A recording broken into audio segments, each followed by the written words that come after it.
So I didn't think this video through at all. Kind of just getting on, and I just hit record.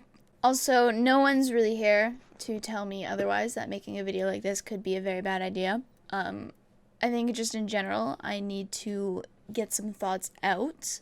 And I know that I used to do this all the time. When my mom passed away, I used to make videos about my feelings to kind of relate to other people and let them know that if they're going through hard things, that I am too, and that they're not alone. And I seen a tweet on Twitter earlier today of a kid, and he was dealing with some hard stuff, and he mentioned something about suicide, and it made me sad. I messaged him, and I was just like, you know what, be positive, keep your head up. And it just got me thinking about the videos that I used to post, how I used to just kind of sit here and talk about things that were bugging me in hopes that I would reach one of you guys and let you know that, like, you're not going through hard things alone. Everyone does deal with hard things, and within the most recent months, I've been dealing with something very, very hard too, and life goes on. As shitty as that is, life goes on. If you are unfamiliar with me and who I am, my name's Allie, or Alicia. I'm 20 years old, and I currently live in, or near, Edmonton, Alberta. I've been through some shit, alright? I don't say that or make videos about the situations that I've been in to get any type of attention. I don't know how to explain it. I don't make these videos to get attention, like, oh my god, like, I feel so bad for you. I don't do it for that. I do it in hopes that I reach the right people and let them know that, like, they're not going through hard things alone, and if they really need to talk, like, there's always somebody out there, you know? And that's why I make these videos. And specifically, this video today is about the night that my brother passed away.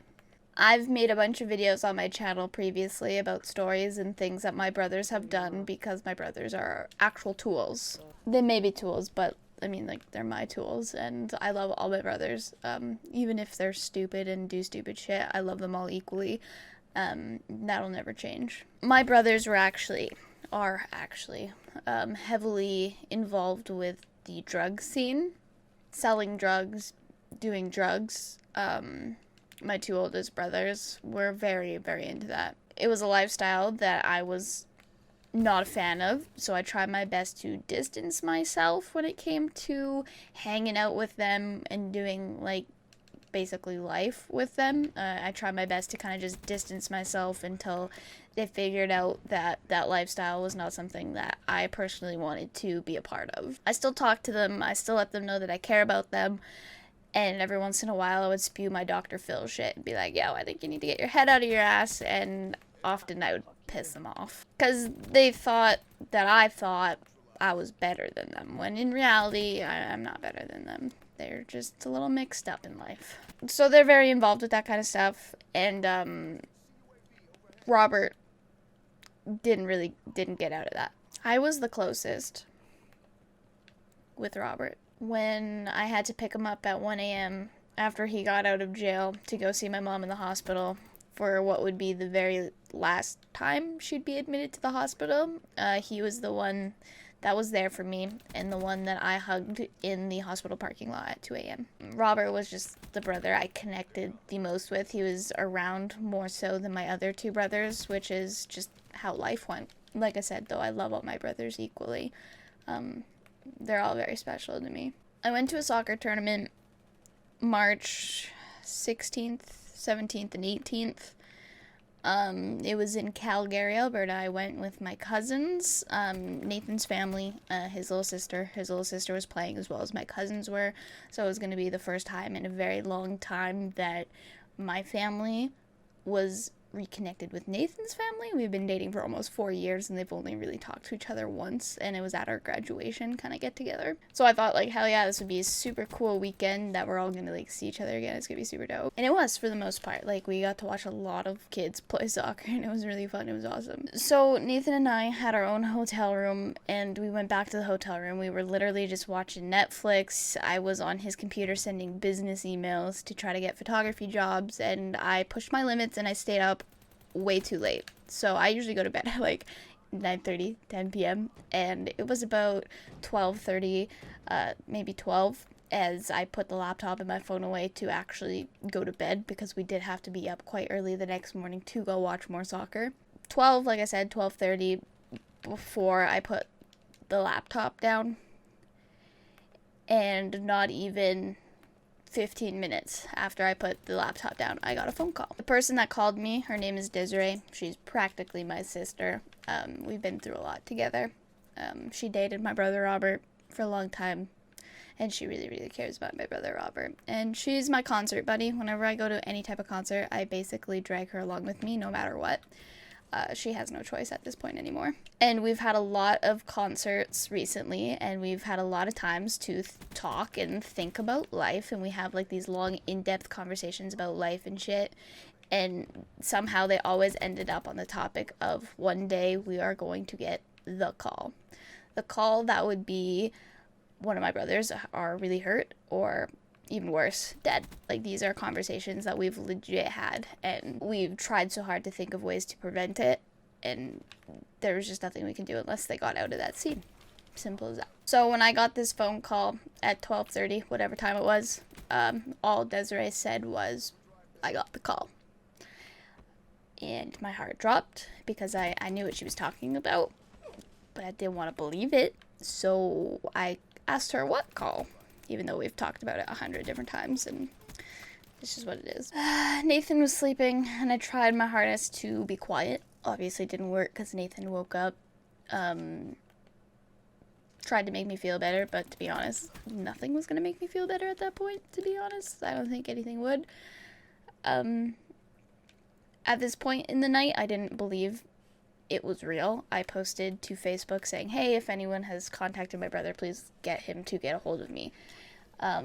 Following that Facebook post, I got a lot of messages saying, "Sorry, he's gone." Like, he's gone. And keep in mind, I'm a little bit in denial. I'm still in denial about this whole situation. To be honest, it's really unhealthy. My thoughts were, I'm not going to believe anyone because they're all drug addicts. I can't believe anyone because they're all drug addicts. And Desiree and her friend Taz heard a lot of this through the grapevine, like through almost 8 people, I think, something stupid like that, as far as I know, before it even got to me. So I was just caught up in this is most likely a rumor, it's not actually happening. Like, he's fine, he's playing a sick joke, and I'll hear it in the morning. Like, it's all good. But when you hear something like that severe about someone, like, dying, or being, like, you take it very, very seriously. So I ended up calling local law enforcement for the area that my brother lived in. I called hospitals. I called pretty much anything, anywhere you could at 1 a.m. And no one had seen him or heard of anyone.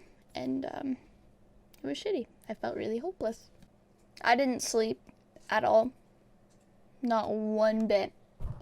I was awake all night, pulled an all-nighter. It was probably the easiest all-nighter I've ever pulled, but definitely did not feel good.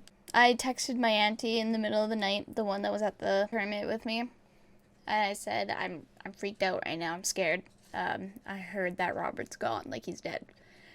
And when she got the messages in the morning, she's like, "Okay, relax, I'll call your grandma, we'll see what's going on," because my grandma had been in contact with him most recently. At that point, I don't think my grandma had heard anything from anyone at that point. So she said I would give my auntie a call back, and while my auntie was eating breakfast, she got the confirmation call that he did pass away, and it was an overdose.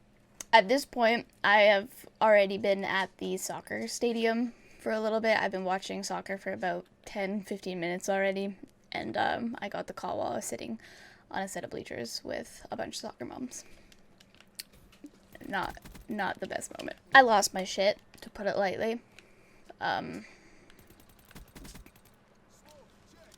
Just straight out, I lost my shit. My auntie came to the soccer stadium, and we basically, a lot of it's a little fuzzy because I was just so tired and so emotionally drained that a little bit of it's fuzzy. A police officer actually came to the stadium to tell us this. They tracked us down and they pulled us into a side room, and basically he just told us that he had passed away the night before, and that it was an overdose. Obviously, he couldn't tell us like anything serious besides the fact that it was an overdose. But at this point, we already knew it. We already knew what had happened because so many people were talking about it. The situation itself, like the way I'm explaining it's a lot more. This is what happened, set, and like this is how it went down, like word, like play by play, and it was a lot more confusing in the moment. I called so many people trying to figure out, like, I don't know who he was living with at the time. Keep in mind, my brother's like 23, right? Like, he's a big boy, he lives on his own, he does his own shit. Like I said, he's involved with the drugs and stuff, and I never really wanted to be a part of that, so I tried to distance myself. Prior to this situation, I did contact him on Facebook and say, like, hey, I love you. I want you to know that, and that, like, no matter what, even if you're doing stupid shit, I just want to let you know that I love you, and that, like, I care about you, and always will be. So I did do that in January. So he did know that I cared about him, which makes me happy. So with that, my brother died, and there is a lot of rumors floating around as to what happened, like the situation. And the thing about deaths like this that are in this kind of situation when it comes to drug overdoses is that a lot of people don't want to speak up about what they know because they don't want to get in trouble. When a family member of yours or whatnot dies from an overdose, you're left with a lot of unanswered questions. At this point, we don't know if it was accidental. We don't know if it was on purpose. If something had happened peer pressure wise. We know absolutely nothing. And no one's speaking up about it. I had one person tell me directly that it was a suicide. And that hurts me because people knew he was that sad and didn't do anything about it. And I'm not pinning that on anything because what do you do, right? Like, everyone gets stuck when it comes to that. It's not an easy thing to talk about or reach out about, especially when you're into that kind of stuff. You always get lost in what you're supposed to be doing, right?